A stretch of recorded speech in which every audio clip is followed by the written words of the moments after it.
Huling laban-laban sa Demon Lord, ang Light Angel ay nagtaksil kay Iking at sumama sa Demon Lord na nagdulot ng pagkamatay ng buong kanyang pangkat. Ngunit sa halip na tuluyang mamatay, nagising si Yongqing bilang bagong Demon Lord.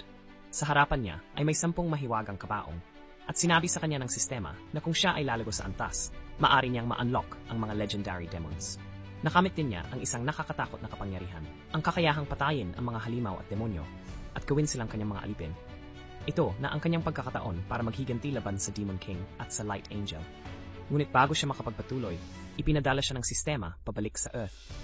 Nang siya ay dumating, 5 taon na ang nakalipas. Nagulat ang kanyang dating kaibigan nang makita siyang buhay at ibinalita na natalo ng Light Angel ang Demon King. At siya ngayon ay sinasamba na may malaking estatwa na itinayo bilang parangal sa kanya. Ngunit hindi naniwala si Yongqing. Alam niyang nagsisinungaling ang Light Angel. Determinandong lumakas ng mabilis, nagpasya siyang mag-level up. Gayunpaman, nagbago na ang lahat. Ang mga dungeon ay nangangailangan na ng mamahaling tiket para makapasok. At kahit na makapasok man, 20% lamang ng kanilang kita ang mapapasa sa kanila, habang ang natitira ay kinukuha bilang bayad, habang bumibili ng tiket. Napansin ni Iking ang kakaiba sa dungeon administrator at sa kanyang mga tauhan. Sa kanyang kutob, nagpasya siyang huwag munang pumasok sa dungeon at umuwi na lamang.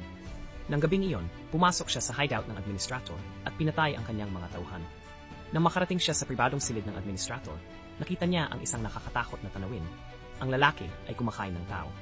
Mga bungo ang nakakalat sa silid na nagpapakita na kinain niya ang hindi bababa sa 3 o 4 na tao. Biglang may demonyong lumabas mula sa bibig ng administrator. Inaasahan na ito ni Yongqing. Pumunta siya roon para patayin ang demonyo at gawin itong kanyang alipin. Ngunit dahil sa kanyang mababang antas, mas mahirap ang laban kaysa sa inaasahan niya.